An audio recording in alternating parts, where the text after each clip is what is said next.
So a very warm welcome also from my side. Many thanks to YOTA in Americas for inviting me to today's Dayton Hamvention booth talks. Thanks for having me.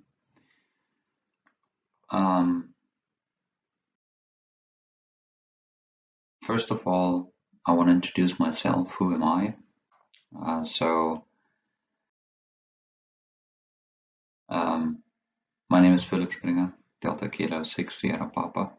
Originally, I'm from the southern part of Germany, next to Munich, but currently I'm living in Nicosia, Cyprus, until the end of July. Why is that? I'm currently doing an Erasmus university semester abroad. The Erasmus is a program by the European Union, and why this is important, I will come back to you in a few minutes. I'm holding several call signs all over the world, been active from all over the world, so we may have worked in the past.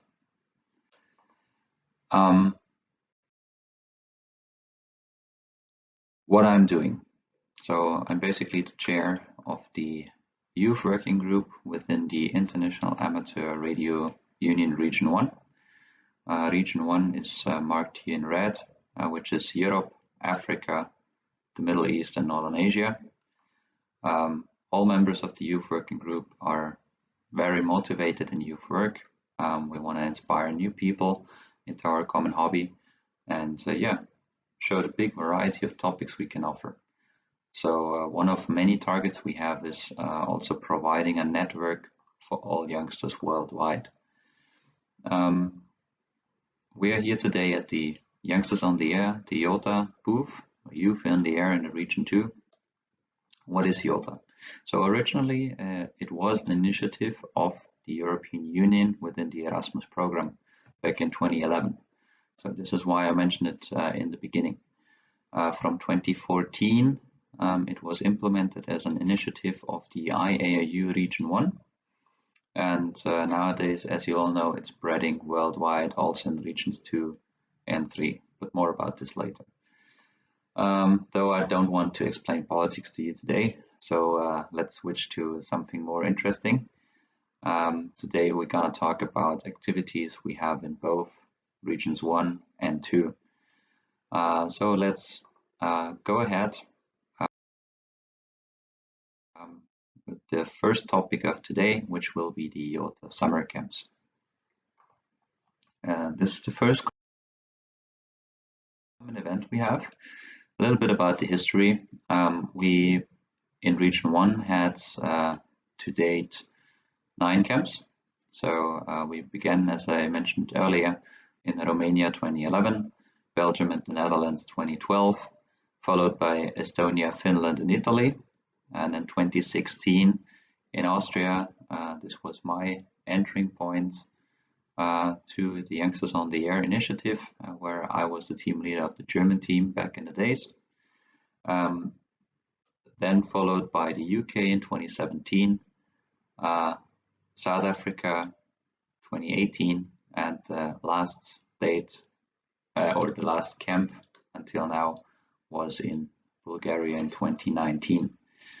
In upcoming August, so not too much time to go, we will be having finally our 10th edition after the COVID pandemic in Croatia. Look out for lots of pictures, videos, and all other stuff from Croatia soon. But let's go ahead with the event circumstances. So basically the participants for the Region 1 camps at least are invited by the youth working group. So every IARU Region 1 member society is eligible to send up to 4 youngsters to the camps, 1 team leader, 3 team members. We also have the tradition from 2016 until now that we invite guests from regions 2 and 3 to the camp to have multipliers for the already working YOTA initiative in Region 1 And how this turned out, you can see in the Americas. So we had the first Region 2 guests in 2016 in Austria, where Sam, KC2LRC, and Sterling and N0SSC both very engaged with the YOTA program and the organizing part within the Americas. Nowadays, we're invited as Region 2 guests, followed by Faith Hannah, KD3 Zulu in 2018 in South Africa. And once again, in 2022 in Croatia, we will have 4 guests attending the camp. So 3 from the US, and what is a real pleasure to have a new country, 1 from El Salvador in the Americas. So a team member must be aged 15 to 25 years old. Just to round this up, team leader can be a little bit older, 18 to 30 years old, as the team leaders are mostly youth coordinators of the societies or very engaged people who are working towards the youth in amateur radio. So normally we have around 30 teams attending, 30 different countries attending. What is the content? Shortly said, because I will be going deeper into this in a few minutes. We have the Train the Trainer program, where participating youngsters learn how to start basically their own amateur radio youth program at their national societies by being trained by the trainer at the camp or by other youngsters attending the camp. They're also learning about amateur radio. Imagine at that age you can not know everything about amateur radio. So if you come to the camp, one knows the one thing, the other knows the other thing, and will be a great accomplishment all over the week, gathering together and getting to know all the other topics some may know about. So we will have workshops, presentations, games. We will have radio stations available, kit building, and many more. But a few more things about that in a minute. When does this happen? At least in Region 1, it's in the summer school holiday period. So this is the end of July, beginning of August. And nowadays, as I said, it's spreading worldwide. So we began in Region 1, and then we had camps in 2 and 3 as well. Let's go ahead with the general information. The duration of the camp is normally 7 days, so 1 week. We have it's hosted by a different society every year until now. So a different member society of IARU Region 1 is organizing. We as the youth working group do the administrative part and helping where needed. The rest is organized by the member societies. What is provided? So the accommodation, food, and drinks are all provided at the venue. The main founder of the event is the IARU Region 1, but the participants are only asked to do the travel arrangements, get to the airport near the venue, as well as pay a symbolic camp fee of 25 euros nowadays. So let's proceed with the amateur radio part of the camp. So basically we have HF stations prepared at the venue. Back in 2019, it was Lima Zulu 19 YOTA, for example.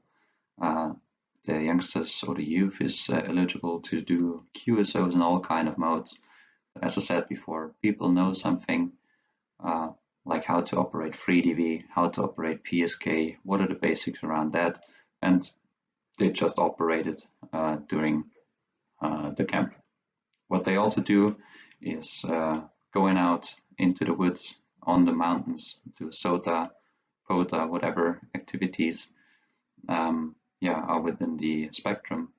Learn how to operate a station. As you remember, also new boys attend the camps and probably have operated a radio before, but they get to know the radio better now and understand how a radio station works. But also not only sitting in front of the radio is very important, but also doing ARDF, like amateur radio direction finding, fox hunting in the woods, is part of the camps nowadays and stuff like that. So a big variety again is seen here.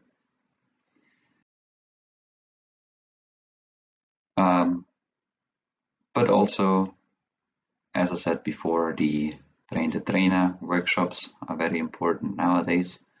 So people learn how to teach others about amateur radio related topics. We will have other presenters at the venue, not only presenting about radio related topics or electronics topics, but also how to build antennas, how to do the right knots for the guy ropes, etc., etc. So a big variety again is seen at the camps, and 7 days of complete fun will await the attending youngsters. What we had in the past also is license exams. Basically US license exams, VEs attended the camp as well, and they had sessions in the evening and made the test, the exam, within the last days. Also in the UK we had foundation license exams and stuff like that. What we also do is handheld QSO parties on 2 meters or 70 cents. We do off-air contests for the unlicensed youngsters attending, where people run around with their textbooks and write down call signs and shout 5-9, 5-9, 21, 5-9, whatever. And we will have a log afterwards, and yeah, big fun all the time with some QRM sources around the camp. But you will only get to know this when you are attending YOTA camp. So this is something special here. If there's also the possibility to take part in contests, we do that as well at the camps. Yeah, as you see here on the pictures as well, it's not all about operating radio, but also about experimenting. We do high altitude ballooning, for example, as well. So research is also a big thing within the camps, so you can relate it to the topic of STEM. Let's go ahead with the electronics part.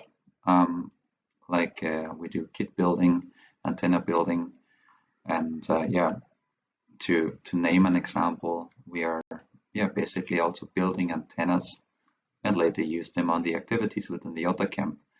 For example, back in the days in Austria when I was attending, we built our own 17-meter dipoles, took them with us to the mountains and operated from one mountain to the other mountaintop.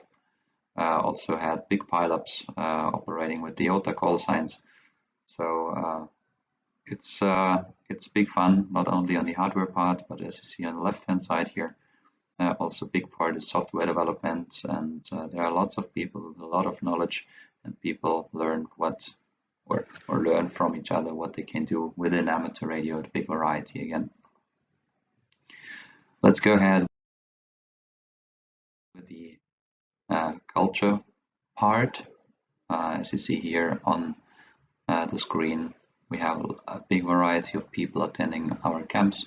So since there are many nationalities at the venue, and also accordingly cultures taking part in the YOTA, it is really a great opportunity to basically learn from each other. To give an example again, every year there is the tradition of an intercultural evening, as you see here on the pictures, where everyone attending brings food and drinks from their home country. And people are also wearing their traditional clothes, as you see in the pictures, to even present their country more.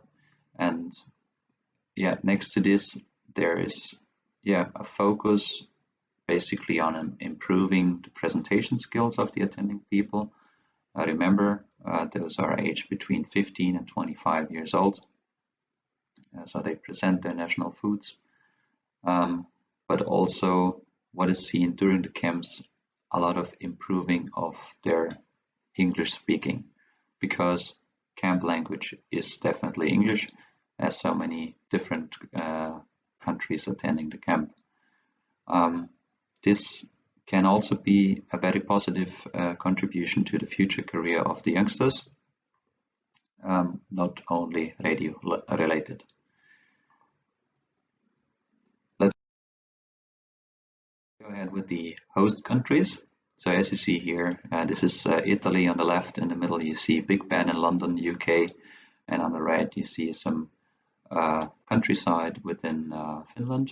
So many youngsters are visiting the host country for the first time, or even travel for the first time in their lives, first time on a plane, whatever, and they want to see something besides the camp as well. So there's also the host country part, where, for example, in South Africa in 2018 we had a safari tour organized, but also radio related stuff was done in the past, like in 2019 in a camp in Bulgaria.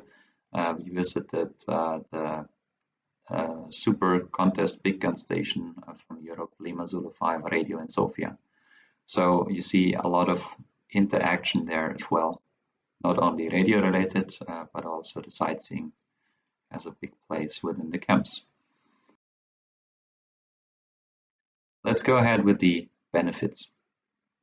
So what can we take off the camps, or YOTA in general, we can say. So we have at first the networking. As I said, 30 different countries normally attending camps in Region 1. We have the internationality. We have the youth coordinators attending who have also big knowledge, are also networked. People are networked with others. So there will be big joint ventures coming up. We have the presenters who are very special on their contribution. Like they know how to measure things here. They can help youngsters there with their knowledge. So we have the networking part. We have the friendships part. After the camp, nobody wants to leave after 7 days. It is always bad to see when people are leaving, but that's how it is after 7 days when the camp is ending. There will be friends all over. So you can do the expeditions in the future, visit your friends again, or even if you're stopping by in their cities, just stop by for a coffee, whatever. So again, we have the great network, which is definitely not limited to amateur radio. As I've seen in the past with YOTA, we have created professional careers for youngsters. And there's definitely the possibility to do so in the future as well. So the last part here is also the knowledge. The trainer part, you learn how to train the next generation of youngsters. We have the experts at the venue, and of course the most important thing, the cultural exchange, which will help you in the future. But as you see also here in the pictures, I've traveled a lot with YOTA already. You see here on the upper picture, I was in Oman. On the lower left, I was visiting a YOTA coordinator from Wales, or on the right hand side I was in Austria building antennas. So it's not only limited to the radio operating part, but also hardware parts, interacting with societies, or even also operating in different countries.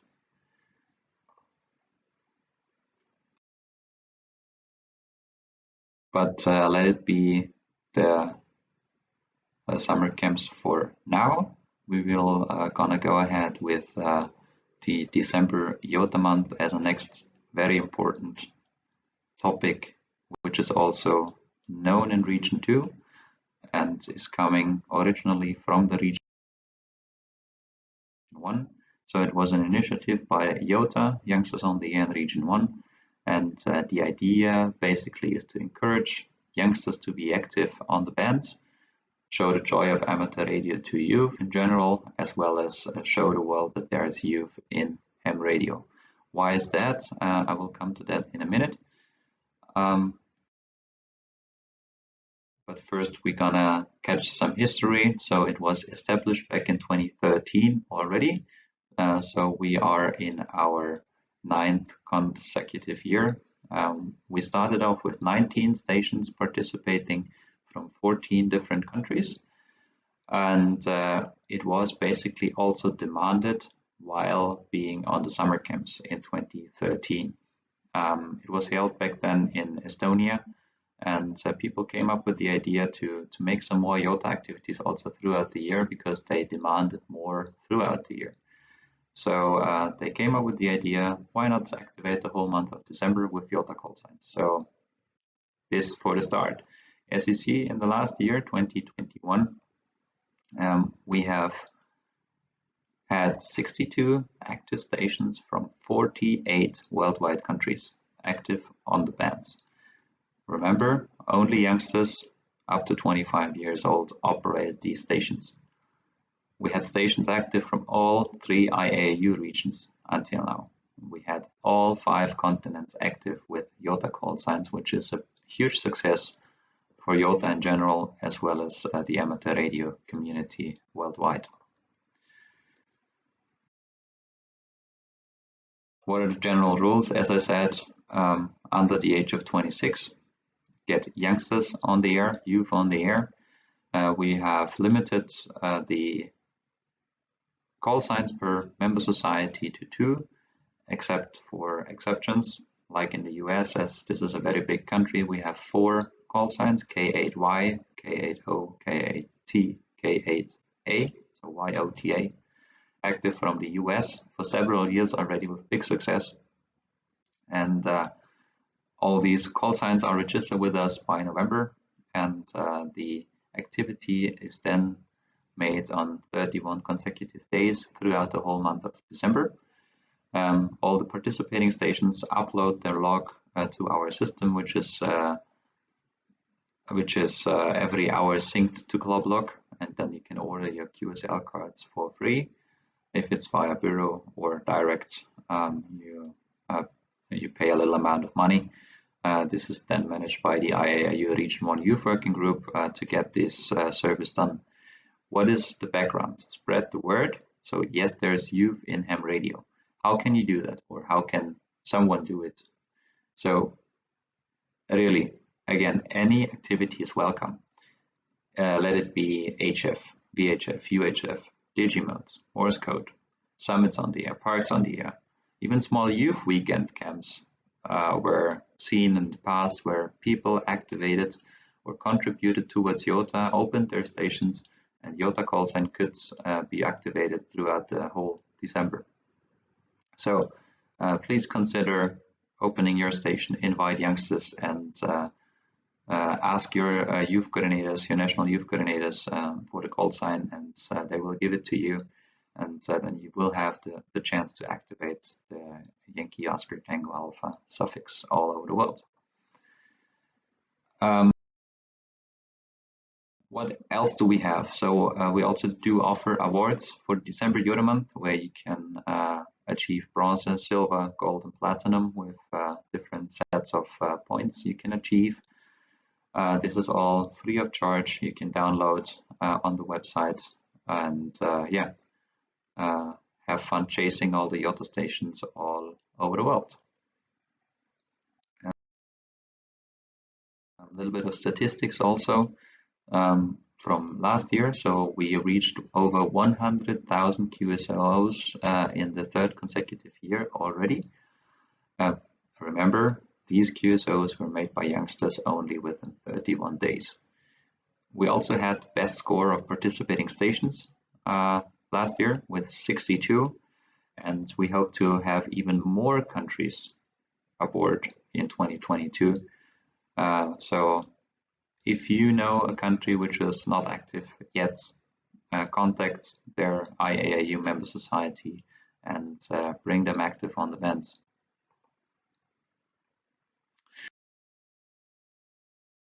So again, what are the use cases for the December YOTA month? You can have winter camps. We had Papa Alpha 6 YOTA in the past. We had the Christmas camp in Finland.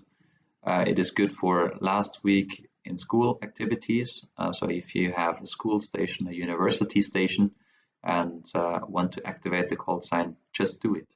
Just do it. The activity is living from the contribution of the community. So multiple home stations were active of youngsters and parents. We had club stations active. Big contest stations opened their doors for such activities. We also have sub-regional activities where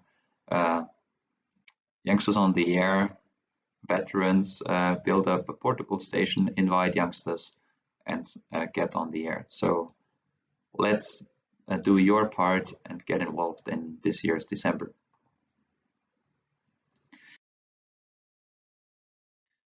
Let's switch to the upcoming events. What do we have upcoming?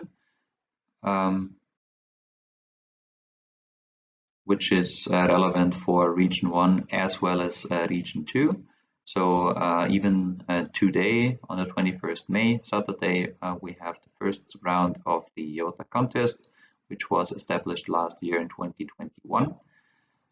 First round, as I said, today, but for those attending Dayton Hamvention, you may probably not be able to operate within the contest this time, but we also have a second and a third round coming up on the 23rd of July as well as 30th of December.